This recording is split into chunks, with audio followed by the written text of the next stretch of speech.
बिस्मिल्लाहिर्रहमानिर्रहीम। अस्सलाम वालेकुम। प्रोग्राम इख्तिलाफ राय के साथ मैं हूँ इफ्तिखार काज़मी। कोई इस बात को तस्लीम करे या ना करे, मगर लगता यूँ है कि अपोजिशन ट्रैप हो चुकी है और अपने माजी के कारनामों में उलझ गई है। हाँ साहब को दाद देना पड़ेगी कि उन्होंने अपोजिशन को उनके माजी में उलझा दिया है, खुद मुस्तकबिल के मनसूबे बना रहे हैं। तो इमरान खान हुकूमत के 3 साल मुकम्मल होने के बाद अब ये सवाल तो रहा नहीं कि पिछली हुकूमत की कारकर्दगी क्या थी। अब तो मौजूदा हुकूमत की कारकर्दगी और आने वाले वक्त को देखना पड़ेगा। लेकिन अपोजिशन अभी तक अपने माजी को हुकूमत की मौजूदा कारकर्दगी से मुआजना कराने में उलझी हुई है। और पाकिस्तान में एक बड़ी पुरानी रवायत है और वो हमेशा रही है कि आप किसी पर भी इल्ज़ाम लगा दें, वो उम्र भर सफाई देता मर जाएगा। तो ज़रा गौर फरमाएं, तो आज भी अपोजिशन सफाइयाँ देने में लगी हुई है और हुकूमत के मौजूदा कामों को अपने पिछले कामों से कंपेयर कर रही है। नवाज शरीफ ने बिजली के कारखाने लगाए, इस मुल्क से अंधेरे दूर किए, दहशतगर्दी का एक तारीख दौर खत्म हुआ, ग्रोथ रेट ऊपर लेकर गए, स्टॉक मार्केट बहुत हाईएस्ट पे गई, महंगाई को कंट्रोल में रखा, बेशुमार तरक्याती काम कराए, सड़कें बनाई, पुल बनाए, अंडरपासेस बनाए, नए इदारे भी बनाए। ये सब बातें अपनी जगह दुरुस्त भी है, हकीकत भी है। लेकिन इतनी शानदार कारकर्दगी के बावजूद नवाज शरीफ हुकूमत से फारिग हो गए या निकाल दिए गए, उनकी जमात इलेक्शन में फारिग करा दी गई। तो इसका मतलब ये है कि कारकर्दगी की बुनियाद पर आप इक़्तिदार में नहीं आ सकते, इलेक्शन नहीं जीत सकते। तो फिर आपके पास और चॉइस क्या रह गई? इस्टेब्लिशमेंट आपको दोबारा इक़्तिदार में देखना नहीं चाहती। कारकर्दगी की बुनियाद पर दोबारा हुकूमत मिलना मुश्किल नजर आता है। तो फिर रास्ता क्या रह गया? रास्ता तो ये है कि जमहूर है तो जमहूर के पास जाएं, राय आमा हमवार करें और डट कर मुकाबला करें। ये रास्ता मुश्किल हो सकता है लेकिन नामुमकिन तो कुछ नहीं। दुनिया की बड़ी बड़ी तारीख जो है वो उस पर गौर करें तो लोगों ने बहुत बहुत बड़ी बड़ी तहरीकें चलाई हैं, बड़ा मुश्किल और कड़ा वक्त देखा है और सालों लग गए हैं हालात को दोबारा नॉर्मलाइज करने में। इसके लिए कुर्बानियां देना पड़ती हैं। जमहूरियत के लिए बहुत सी कुर्बानियां बहुत से लोगों ने दी है और बहुत से लोग दे रहे हैं। लेकिन इस वक्त मुझे यूं लगता है कि अपोजिशन ये कुर्बानियां देने को तैयार नहीं है। वो समझ रहे कि जो 2-3 साल में कुर्बानियां दे दी वो काफ़ी हैं और लोग कन्विंस हो गए। तो अगर कोई ये समझ रहा है कि कारकर्दगी की बुनियाद पर उन्हें दोबारा हुकूमत दे दी जाएगी या कम अज कम फेयर इलेक्शन का मौका दिया जाएगा, तो वो अहमकों की जन्नत में रहता है। वैसे तो देखा जाए तो 3 साल में हुकूमत बुरी तरह फ्लॉप हुई है। जिसे कहते हैं ना, बातें करोड़ों की और दुकान पकौड़ों की। तो इसी ने अपोजिशन को गलत फहमी में डाल दिया है कि अगले 2 साल हुकूमत फ्लॉप रहेगी तो वो कामयाब हो जाएगी। तो इससे बड़ी गलत फहमी कोई हो नहीं सकती।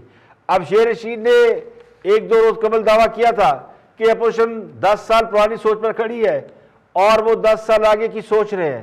तो इसी को अगर आप एनालाइज कर ले तो ये बात किसी हद तक दुरुस्त नजर आती है। अभी तक हम नवाज शरीफ के कारनामे गिनवा रहे हैं और शहबाज शरीफ की मैनेजमेंट गिनवा रहे हैं और उससे पिछली हुकूमत के भी 2-4 अच्छी बातें कंपेयर करते हैं मौजूदा हुकूमत से, तो नजर तो आता है कि फ़र्क है। लेकिन अपोजिशन पुरानी सोच पर खड़ी है और हुकूमत वो 10 साल आगे की सोच रही है और अपने मनसूबों को छुपा नहीं रही। जिन्होंने इलेक्ट्रॉनिक वोटिंग मशीन से इलेक्शन जीतने का मनसूबा बना रखा हो, उनका मुकाबला करने वाले शादी की तकरीबात में मुखालफिन को भगाकर ये समझते कि उन्होंने मैदान मार लिया। तो इस वक्त मुस्लिम लीग नून देखा जाए तो शदीद बहरान का शिकार है। ये मुकाबला शादी की तकरीबात में तहरीक इंसाफ के मानने वालों या मुस्लिम लीग नून के मानने वालों के दरमियान नहीं है। इससे फैसला नहीं होना, इससे ना इक़्तिदार मिलना है और ना ही इससे कोई आगे हालात बेहतर हो सकते हैं। जो असल मामला है वो ये कि क्या अपोजिशन इस वक्त अपना रोल प्ले कर रही है और अपोजिशन में जमातें कौन सी रह गई हैं? मुस्लिम लीग नून है, मौलाना फजलुर रहमान की जमात है या दीगर जमातें हैं। पीपल पार्टी भी अपोजिशन में है लेकिन वो अलग लाइन दे चुकी है और इस वक्त सबसे बड़ी बेनिफिशरी पीपल पार्टी है। जो लोग खास साहब से मायूस होंगे वो किस तरफ जाएंगे? उन्हें पकड़ने वाला कोई नहीं। तो इस वक्त पीपल पार्टी ने बाहें फैला रखी हैं तो उनके पास धड़ाधड़ लोग जा रहे हैं और ये हवा बनती जा रही है। बल्कि बनाने वाले भी मुस्लिम लीग नून के लोग हैं जो ये कहते हैं कि पीपल्स पार्टी के एस्टेब्लिशमेंट से लाइन सेट हो गई है। तो खान साहब अगर नाकाम होते हैं तो बेनिफिशरी कौन होगा? तो बेनिफिशरी पीपल्स पार्टी हो सकती है। नून लीग अभी तक उस पोजीशन में आई नहीं, या वो खुद को उस पोजीशन में लाने में नाकाम रहे हैं। तो इसका जिम्मेदार बहुत से लोग शहबाज शरीफ को ठहराते हैं, लेकिन इसका जिम्मेदार सिर्फ शहबाज शरीफ नहीं है, बल्कि ये नून लीग की क़यादत को बैठकर सोचना पड़ेगा। और ये सारे फैसले तो नवाज शरीफ करते हैं, मरकजी क़यादत नवाज शरीफ के पास है। बहुत से सियासी मामलात पर उनकी खामोशी उनकी जमात के अंदर भी बेचैनी पैदा कर रही है, और उनके चाहने और मानने वालों के दिलों में भी वसवसे पैदा कर रही है। तो मुफाहमत के ट्रैक पर चलने की कोशिश में मुझे यूँ लगता है कि वो कई गलतियाँ कर रहे हैं या उनसे गलतियाँ कराई जा रही हैं। और ये बात मैं अकेला नहीं कह रहा, बहुत से लोग ये समझ रहे हैं कि इस वक्त मुस्लिम लीग नून के अंदर एक तंजीमी बहरान वाज़ेह तौर पर नजर आता है। जो पिछले 3 साल की मेहनत थी वो ज़ाया होती नजर आ रही है। और ये भी लगता है कि इंटरनेशनल एस्टेब्लिशमेंट भी कहीं ना कहीं इन्हें बेवकूफ़ बना रही है। जाहिर है नवाज शरीफ अगर लंदन में बैठे हैं तो आलमी एस्टेब्लिशमेंट के साथ उनके बहुत से राब्ते हैं, लेकिन जो मूव्स वो कर रहे हैं वो कुछ ज़्यादा कामयाब नहीं है। तो बेहतर ये कि मुस्लिम लीग नून अपनी सफाइयाँ देना बंद करे कि हमने ये कर दिया, हमने वो कर दिया, हमने ये किया था। जो इस वक्त आपकी पॉकेट में है वो है अवामी कुव्वत, और बेहतर ये है कि अपनी अवामी कुव्वत को क़यादत फराहम करे। और ताकतवर का मुकाबला ताकत से किया जा सकता है, किसी और चीज़ से नहीं किया जा सकता।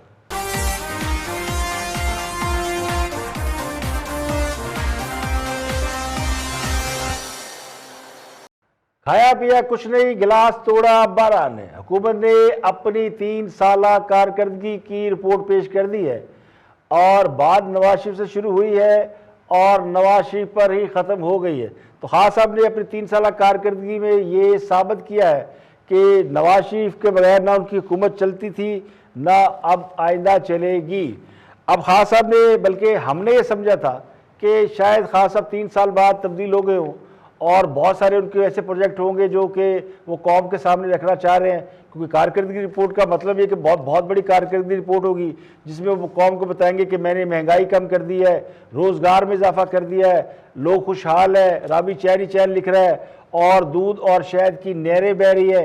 उन्होंने जो वादे किए थे 50 करोड़ बल्कि 1 करोड़ नौकरियों का और 50 लाख घरों का, वो पूरा हो गया है। या कोई और जो वादे उन्होंने किए थे मदीना की रियासत बनाने का, चलो मदीना की रियासत ना सही, उसी कोई एक आध गली बनाने का वो बता देते कि जी गली बन गई है तो रास्ता उधर ही जा रहा है। तो खान साहब की तकरीर में देखें तो यूँ लगता है कि कौम की तरजीहात अलग हैं और खान साहब की तरजीहात अलग है। अब कौम की तरजीहात में जाहिर है बिजली सस्ती करे, बिजली और क्या कहते हैं गैस, बिजली, अद्वियात की कीमतें, रोज़गार की फराहमी, ये है अवाम की बुनियादी प्रॉब्लम्स।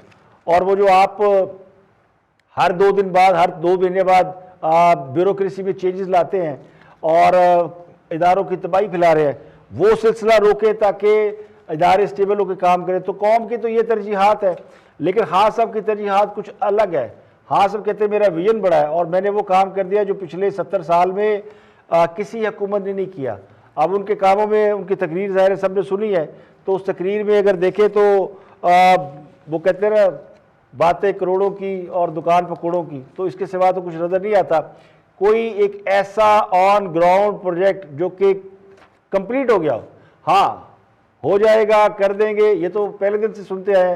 तो खास साहब ने कौम को ये खुशखबरी सुनाई है कि अगले 10 साल में हम 10 डैम बना देंगे, किसानों के लिए कार्ड जारी कर रहे हैं और एक सब्सिडी कार्ड जारी कर रहे हैं, इंसाफ कार्ड दे रहे हैं, एहसास कार्ड दे रहे हैं। तो उनके प्रोग्रामों में उनकी तरजीहात में जंगल है, दरख्त है, किसान है और पानी है। तो ये खान साहब की तरजीहात और हुकूमत की 3 साल कारकर्दगी पे इससे ज़्यादा और क्या कहा जा सकता है कि वही खाया पिया कुछ नहीं, गिलास तोड़ा बारह ने।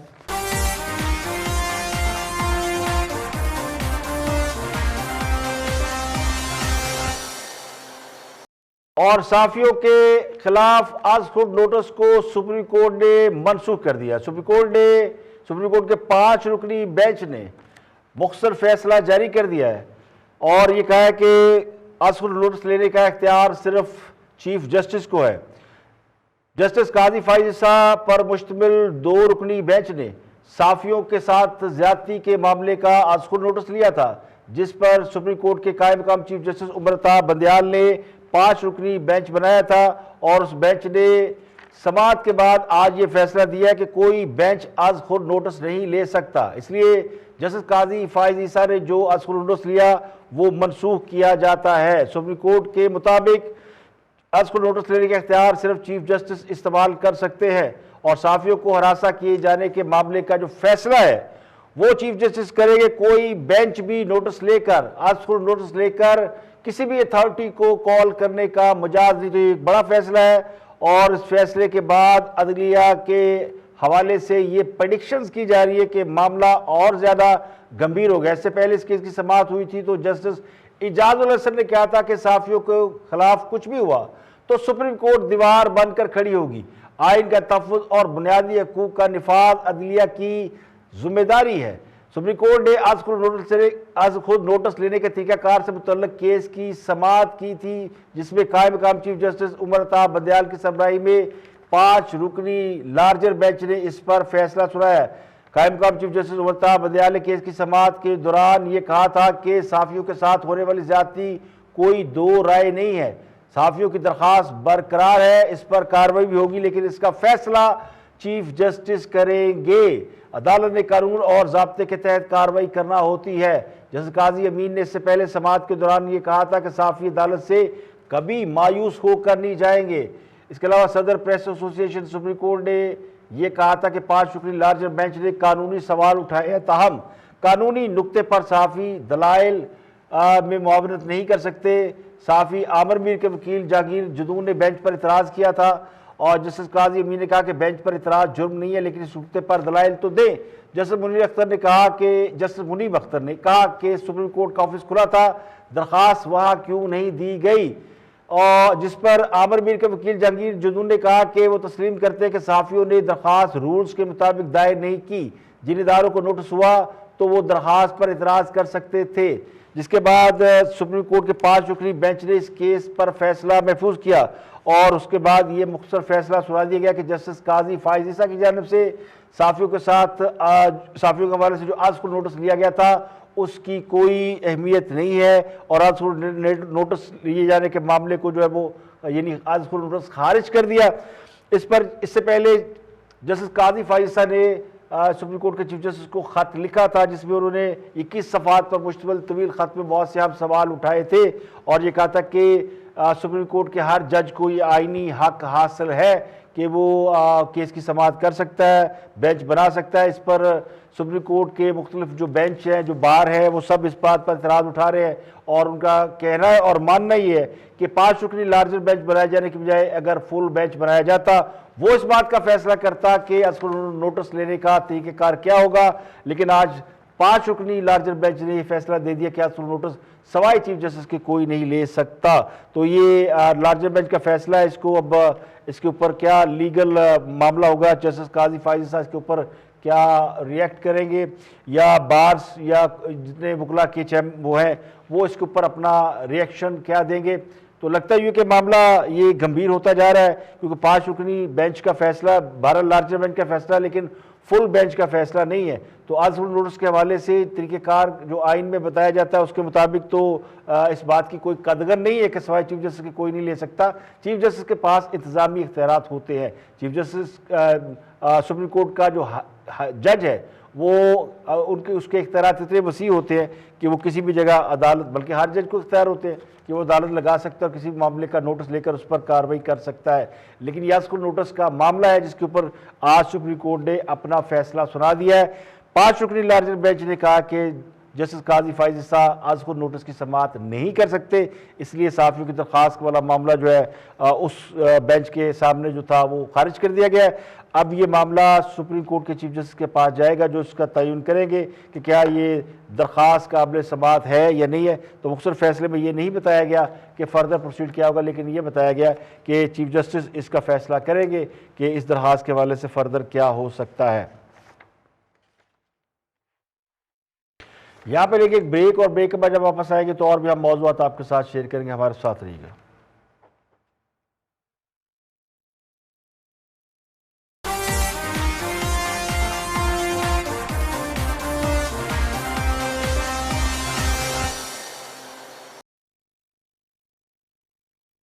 Welcome back. आप देख रहे हैं प्रोग्राम इख्तिलाफ राय में इफ्तिखार काज़मी। ब्रेक के बाद हाजिर खिदमत है और हुकूमत अपनी 3 साल कारकर्दगी पेश कर चुकी। उससे पहले ही बहुत से तजिया निगार और तबसर निगार हुकूमत की कारकर्दगी पर डिबेट कर रहे हैं, शार्ट पट्टी गुफ्तगू कर रहे हैं। 11th आवर में वॉच दिस। तो ज्यादा पलड़ा किस तरफ का भारी होता है, कामयाबियों का है नाकामियों? नेट रिजल्ट क्या है, प्लस के माइनस? डेफिनेटली नाकामियां, लेकिन मेरी 2 चीजें थी, 2 चीजें जिस पे मैं हर्ट हुआ हूं और मुझे लगता था कि वो बता दें, फिर फरोख भाई से था ये वो क्या 2 चीजें। नंबर 1, एहतसाब घर से नहीं हुआ, BRT हो गया, मालूम जब्बा जमीन हो गई, हेलीकॉप्टर केस हो गया, फॉरेन फंडिंग केस हो गया, अद्वियात, आटा, गंदम, चीनी, घपले, निजी वर्ग, बिजली का डाके, पंजाब करप्शन, KP फ्रॉड, तरीन को अपनी सफे से निकाल दिया और बाकी एहतसाब नैब ने करना है, PTI ने थोड़ी करना है। और ना एहतसाब घर से आपने अच्छी रिपोर्टें पेश किया, लेकिन उस बचाया कि बड़ी लंबी है। दूसरा क्या था? दूसरा था इदारा जाती रिफॉर्म्स, वो नहीं कर पाए। पुलिस, पटवार, कचहरी और इदारों का वो खड़े नहीं कर पाए। अभी भी आज भी 439 अरब लग रहा है, उन खसारा बढ़ गया, गर्दिशी कर्जा बढ़ गया, कर्जे बाहर के बढ़ गए। इसके अलावा 3 LNG जो वो इनकी नालायकी की वजह से इदारों के रिफॉर्म्स ना होना और ये आटा गंदम का बुरान हुआ, चीनी का बुरान हुआ। ठीक है, तो ये सारा बाकी अगले सेगमेंट में आएंगे तो बताऊंगा आपको कि जो 10 में से कितने नंबर? जी मैं एक्साइटमेंट में इस तब्दीली, आज भी मुझे लोग पूछते हैं आपको इस तब्दीली पे, आप इसमें हिस्सा रहे, थोड़ी बहुत जो जमा तफरीक डालते रहे -000 पॉइंट, तो मैं कहता हूं मुझे फख्र है। अगली मर्तबा कोई इमरान खान आएगा तो मैं उसके साथ खड़ा हूंगा। मुझे तब्दीली चाहिए। एक तब्दीली थी बराक ओबामा वाली, एक तब्दीली थी इमरान खान वाली, एक तब्दीली का तालिबान ने वादा किया। कोई इमरान खान नहीं, तब्दीली के साथ ये वाला इमरान खान तो है ना, अगली दफा भी आप इन इमरान खान के साथ भी खड़े होंगे अगली दफा? इमरान खान साहब के पास 2 साल है, ये मैं डिसाइड करूंगा 2 साल बाद। नंबर कितने दे रहे हैं? 10 में से बताएं, 10 में से नंबर कितने? 5 नंबर दूंगा। हुकूमत की कारकर्दगी ऐसी है कि उसके अपने हमायतियों से ना ये उगली जा रही है ना निगली जा रही है, और खान साहब के मुखालफिन से ज़्यादा उनके हमायती सबसे ज़्यादा मुश्किल है कि दिफा करे तो किस बात का दिफा करें, और हुकूमत की कौन सी ऐसी कारकर्दगी है जिसके बारे में वो पूरे वसूख से कह सके कि हुकूमत इस महाज पे बड़ी सॉलिड है, यानी आगे कुआं है पीछे खाई है। अब जिनको तो खान साहब से कोई उम्मीद नहीं थी पहले दिन से, वो तो मुतमईन है कि खान साहब उनकी उम्मीदों पर पूरे और खरे उतरे हैं। लेकिन अब वो क्या करें? जो ये कहते थे कि नवाज शरीफ हमारे बच्चों का दूध पी गया है और अब एक ईमानदार हुकूमत आएगी, ऊपर ईमानदार आदमी होगा, नीचे सब ठीक होगा और मदीने की रियासत बनेगी और अब सब कुछ ठीक होने जा रहा है। तो खान साहब जिन कामयाबियों का दावा कर रहे हैं वो तो उनके सियासी मंशूर का हिस्सा ही नहीं थी, लेकिन जिन वादों और दावों पर उन्होंने इलेक्शन लड़ा था, उन दावों और वादों को उनके हामी डिफेंड करते हैं तो कैसे करें, क्योंकि वो तो पूरे नहीं हुए। तो उम्मीद रखना बड़ी अच्छी बात है, लेकिन वो कहते हैं पूत के पांव पालने में नजर आ जाते हैं। तो जिसने 3 साल में अपने मंशूर पर अमल नहीं किया, और वो पंजाबी में कहते हैं डंग टपाओ हुकूमत चलाई हो, तो उनके हामी उन्हें कैसे डिफेंड कर पाए? तो बहुत से लोग ऐसे हैं जिन्होंने हुकूमत को बुरी तरह नहीं बल्कि बड़ी पूरे वसूख के साथ सपोर्ट किया, लेकिन अब वो उनकी अपनी उम्मीदें पूरी नहीं हुई। और मौजूदा हुकूमत की कारकर्दगी का आलम यह है कि हुकूमत कई वज़ीर ख़ज़ाना बदल चुकी है, कई मुशीर ख़ज़ाना, और हाल ही में एक एडवाइज़र टू प्राइम मिनिस्टर जो कि ख़ज़ाने के मुशीर थे डॉक्टर वक़ार मसूद, वो उन्होंने अपने ओहदे से इस्तीफ़ा दे दिया। उसकी वजूहात क्या थी? बहुत सी कहानियाँ ज़ुबान ज़द आम हैं, और ये कहा जा रहा है कि FBR का डेटा हैक कर लिया गया। एक बड़ी जिम्मेदारी थी उनकी जिस पर वो कामयाब नहीं हुए, लेकिन क्या वाकई वजह थी डॉक्टर वक़ार मसूद के हटने की या कोई और वजह थी? खुद शौकत तरीन जिनके हवाले से ये कहा जा रहा था कि उनके इख्तलाफात हैं डॉक्टर वक़ार मसूद से, उनकी ज़ुबानी सुनते हैं कि वो क्या फरमाते हैं। साहब, और जो वज़ीर आज़म के मामले खुसूसी हैं डॉक्टर वक़ार मसूद साहब, उनका जो इस्तीफ़ा आया उस हवाले से भी खबरें हैं कि आपसे इख्तलाफ है। वो कहते हैं कि जी उनकी रिकमेंडेशंस पर अमल नहीं होता और आपको ये इख्तलाफ था कि आपको बाईपास किया जाता है, आपको एतमाद में लिए बगैर चीज़ें हो रही हैं। क्या ये बात दुरुस्त है? देखें यार, जो जितने मुंह उतनी बातें, लेकिन हैविंग सेड दैट मेरा माइंड सेट डिफरेंट है। मेरा तरीक़ाकार जो है वो प्राइवेट सेक्टर टाइप है। मैं I want to get things done और आगे जाना चाहता हूँ। वकार साहब बड़े एक्सपीरियंस ब्यूरोक्रेट हैं और वो ऑब्वियसली उनका तरीक़ाकार डिफरेंट था। तो मैंने ये सही समझा कि देखें अगर मैंने ये रिस्पॉन्सिबिलिटी निभानी है और आगे जाना है तो दो जो है वो तरीक़ेकार नहीं हो सकते काम करने के। तो इसलिए एमिकेबली बैठ के मैंने उनको समझाया कि भाई देखें, ये आपका मेरा तरीक़ेकार बिल्कुल डिफरेंट है। मैं जो हूँ वो प्राइवेट सेक्टर का आदमी हूँ, मैं चाहता हूँ चीज़ें हों, आप हर वक्त रूल्स को ही देखते रहते हैं, तो वो जो है ज़रा थोड़ा मुश्किल हो गया। तो इसलिए हमने बड़ी एमिकेबली डिसाइड किया कि ही शुड गो। मतलब अगर ये जो मॉडल है जिसमें ज़ाहिर है अब वजारत ख़जाना बतौर वज़ीर आपको रिपोर्ट करती है, पहले भी वज़ीर रह चुके हैं, कि उसमें फिर एक मुआविन ख़ुसूसी हो जो वज़ीर आज़म को रिपोर्ट करे, आपके ख्याल में एक कन्फ्यूज़ करता है चीज़ों को? ज़्यादा बेहतर है कि एक ही वज़ीर हो और वही जवाबदेह हो चीज़ों के लिए, एक कॉम्पिटेंट वज़ीर हो, बजाय इसके कि साथ में एक मुआविन ख़ुसूसी हो जो वज़ीर आज़म को रिपोर्ट कर रहा हो? बिल्कुल ऐसे होना चाहिए। और देखें, वो उस वक्त थे जब मैं आया था, तो इसलिए उनको रखा क्योंकि मैं भी उनको जानता था और बड़े कॉम्पिटेंट आदमी। लेकिन ये बिल्कुल आपने सही फरमाया, मैं अभी कोई SAPM नहीं रखूँगा। देखिए, एक म्यान में दो तलवारें नहीं रह सकती। तो एक वजारत में एक वज़ीर या मुशीर हो तो काम करना वैसे मुश्किल हो जाता है। अब डॉक्टर वकार मसूद और शौकत तरीन दो मुख्तलिफ और मुतज़ाद शख्सियात हैं। शौकत तरीन कारोबारी आदमी हैं, बैंकर हैं, एक के चार करना जानते हैं और इसके लिए वो कुछ भी कर सकते हैं, जबकि डॉक्टर वकार मसूद बुनियादी तौर पर ब्यूरोक्रेट रहे हैं और फिर हर हुकूमत के साथ उन्होंने काम किया। IMF के साथ भी उनकी पुरानी एसोसिएशन है, तो उन्हें IMF के तरफ से कस्टोडियन भी समझा जाता है और IMF के साथ निगोशिएट करने के लिए एक मौजू आदमी भी समझा जाता है। तो उनकी बेसिक जॉब IMF के साथ कनेक्टिविटी है। अब मसला ये कि शौकत तरीन को साहब को जब असाइनमेंट मिली तो उन्होंने ये दावा किया वो ग्रोथ रेट हाई कर देंगे और इसके लिए वो IMF की शर्तें भी नहीं मानेंगे। तो ये उन्होंने मार्केट के अंदर अपनी फ़ज़ा पैदा करने की कोशिश की कि शौकत तरीन बल्कि हुकूमत बहुत काम कर रही है जिसकी वजह से ग्रोथ रेट बढ़ रहा है। तो उकदा ये खुला कि इसमें फिगर फजिंग की गई है।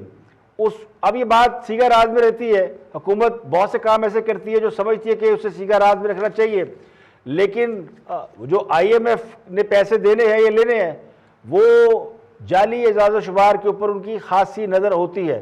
तो इसलिए इस वजारत में जितने कम बंदे होंगे बात बाहर नहीं जाएगी। तो डॉक्टर वकार मसूद के होते हुए ये जो फिगर फर्ज करने वाली बात थी ये होना नामुमकिन थी। तो उसके लिए मुनासिब ये समझा गया है कि उन्हें दूध में से मक्खी की तरह निकाल बार फेंके। अब वो कहते हैं ना, अब हो गई सुजियाँ गलियाँ ते विच मिर्जा यार फिरे। अब हुकूमत जो कुछ मर्जी करे, लेकिन इस सवाल का जवाब भी देना तो पड़ेगा कि $3.25 अरब आने के बाद ख़जाने में डॉलर की कीमत ऊपर क्यों गई है। तो ये जो डॉलर की कीमत है ये अपनी जगह एक बहुत बड़ा हिडन फैक्ट है जिसको छुपाया जा रहा है। तो मेरा तो गुमान ये है कि ये जो डॉक्टर वकार मसूद की रुखसती है ये इस वजह से नहीं हुई कि उनके कोई शौकत तरीन से बहुत ज़्यादा इख्लाफात थे। उनके रुखसत होने की वजह ये डॉलर की कीमत का हेर फेर है जो 162-64 से नीचे गया और फिर दोबारा उसने कम बैक किया और अब उस कीमत में तकरीबन 13 रुपये पर डॉलर इजाफा हुआ है।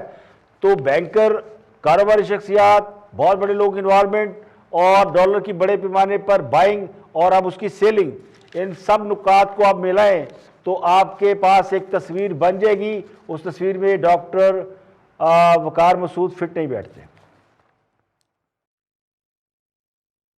यहाँ पे लेंगे एक ब्रेक और ब्रेक में जब वापस आएंगे तो और भी हम खबरें आपके साथ शेयर करेंगे। हमारे साथ रहिएगा।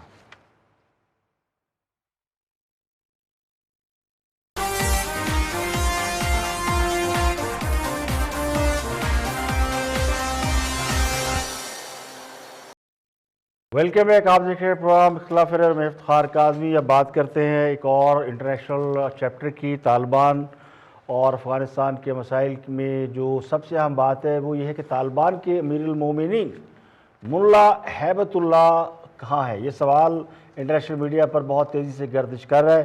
तालिबान काफ़ी रोज़ हो गए जब अफगानिस्तान के सदर अशरफ गनी मुल्क से फ़रार हुए और उसके बाद तालिबान ने काबुल को टेक ओवर किया।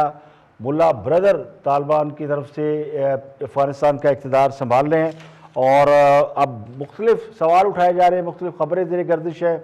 उनमें सबसे हम ये कि तालिबान की फ़तह के बाद तालिबान के अमीर मोमिनीन मुल्ला हैबतुल्लाह कहाँ है। इससे पहले मुल्ला उमर उनके एक ज़माने में जब अमीर थे, जब काबुल के अंदर हुकूमत थी, अमेरिका ने अटैक किया था, तो मुल्ला उमर भी इसी तरह जो है वो पीछे रहकर अपनी हुकूमत चलाते थे, लेकिन वो तालिबान का बाकायदा इक़्तिदार के वो सरबराह थे, अमीरुल मोमिनीन थे। लेकिन अब बहुत सारी चीज़ें अफ़गानिस्तान के अंदर तब्दील होती हुई नज़र आ रही है और सबसे अहम बात यह है कि तालिबान जब से मंजर आम पर आए हैं, एक तो उन्होंने अफ़गानिस्तान के अंदर अमन बहाल करने की कोशिश की है। अफ़गानिस्तान के सूबे पंजशेर में तालिबान और शुमाली इत्तेहाद के दरमियान कशीदगी पैदा हुई, उसके बाद मुज़ाकरात हुए तो दोनों फ़रीक़ैन में अमन पर इत्तफ़ाक़ हो गया और ये बहुत बड़ा चेंज है। पंजशेर में अफ़गान तालिबान और शुमाली इत्तेहाद के दरमियान एक बड़ी पुरानी राइवलरी है और उसमें जो है वादी पंजशेर के अंदर अहमद शाह मसूद के बेटे ने तालिबान से लड़ाई करने का ऐलान किया था, लेकिन अब अफ़गान तालिबान और शुमाली इत्तेहाद ने एक दूसरे पर हमला ना करने की यकीन दहानी कराई है और दोनों में मुज़ाकरात जारी हैं। लेकिन मुज़ाकरात का जो बुनियादी मकसद ये है कि दोनों में फ़िलहाल जो है लड़ाई नहीं होगी किसी भी तरह। और ये वाज़ेह है कि अफ़गानिस्तान के जो कमांडर है कारी फसीहुद्दीन, उन्होंने काफ़ी दिन से शुमाली इत्तेहाद के गढ़ पंजशेर का घेराव कर रखा था और ये ख़दशा था कि ये लड़ाई बहुत फैल जाएगी। इसके अलावा एक और बड़ी अहम खबर है, बरतानिया के वज़ीर मुसल्लह फ़ौज जेम्स हैप्पी ने दावा किया कि अफ़गानिस्तान के दारुल हुकूमत काबुल की एयरपोर्ट पर अगले चंद घंटों के दौरान मोहलक हमला हो सकता है। बरतानवी वज़ीर आर्म्ड फोर्स जेम्स हैप्पी ने एक बयान के जरिए ये वार्निंग जारी की है कि काबुल एयरपोर्ट पर जितने लोग मौजूद हैं उन्हें निशाना बनाया जा सकता है, जिसके बाद अमेरिका, बरतानिया और ऑस्ट्रेलिया ने अपने बाशिंदों को काबुल एयरपोर्ट जाने से रोक दिया है।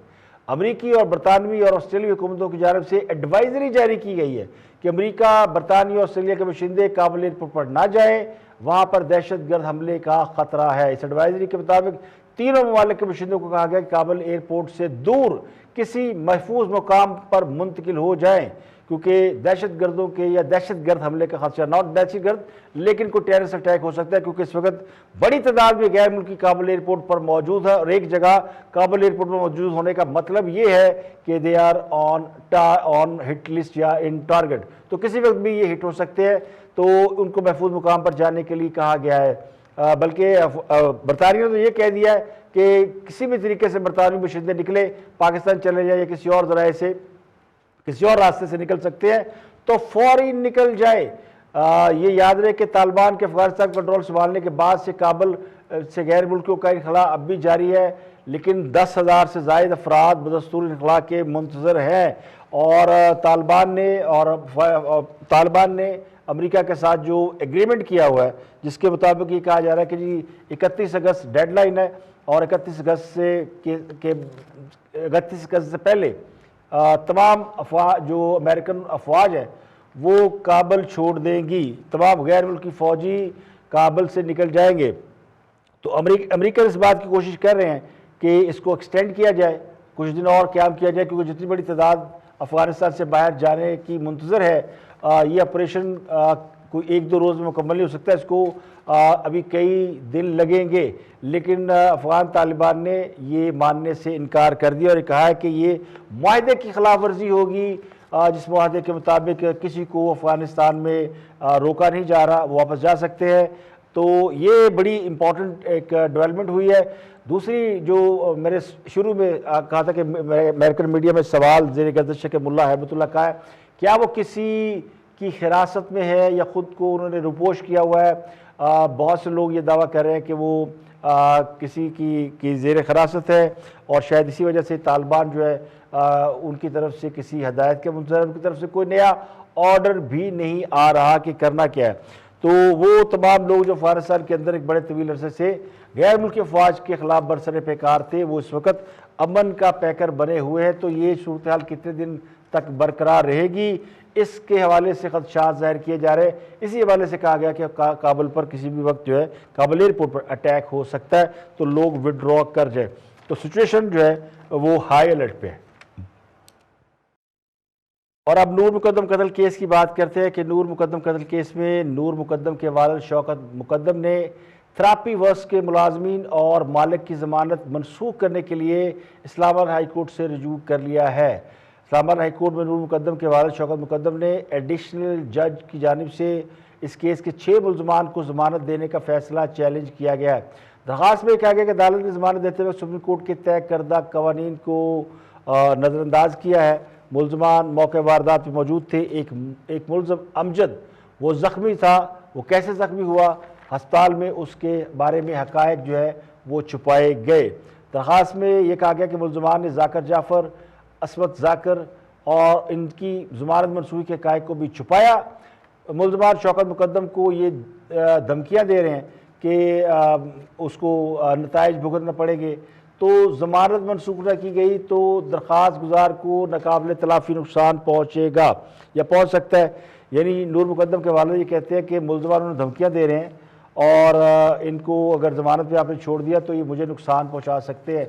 इसलिए वो गए हैं इस्लामाबाद हाई कोर्ट में ताकि एडिशनल सेशन जज जिन्होंने 6 मुलजमान को ज़मानत दी है और उनकी ज़मानत के फ़ैसले को मनसूख कराया जा सके। तो नूर मुकद्दम केस में यह हम डेवलपमेंट है। वैसे भी ये इतलात है कि नूर मुकद्दम केस में मुलजमान को रिहा कराने के लिए और इस केस के ऊपर मट्टी डालने के लिए अब बड़ी बड़ी ताकतें इसके अंदर इन्वॉल्व हो चुकी हैं और वो जो इस्लामाबाद के बहुत ही ताकतवर लोग हैं वो भी इस केस में इंटरेस्टेड हैं और वो भी इस केस को अब वो कहते हैं ना रैप अप करने के मूड में है। और ये लगता है कि अगले चंद दिनों में इस केस के हवाले से कुछ ऐसी चीज़ें देखने में सामने आ सकती है जिसके बाद ये केस भी बाकी दीगर केसों की तरह खुड्डे लाइन लग जाएगा। तो ये सूरत हाल है नूर मुकद्दम केस की। ये एक अहम और हाई प्रोफाइल केस था जिसके मुलजमान को अब आहिस्ता एक एक करके ज़मानत मिल रही है और मुलजम अब मरकज़ी मुलजम ज़ाहिर जाफ़र वो है और बाकी उसके वालिदैन है, जबकि इससे मुतल्लिक़ा जितने अफराद थे उनको अदालतें रिलीज़ कर रही हैं। ये एक अहम डेवलपमेंट थी जो आपके साथ हमने शेयर की। आज के इतने, कल फिर हाज़िर होंगे मज़ीद खबरों तबसरों तस्जीयों के साथ। प्रोग्राम इख्तिलाफ राय से इफ्तिखार काज़मी को इजाज़त दें। अपना बहुत बहुत ख्याल रखिए।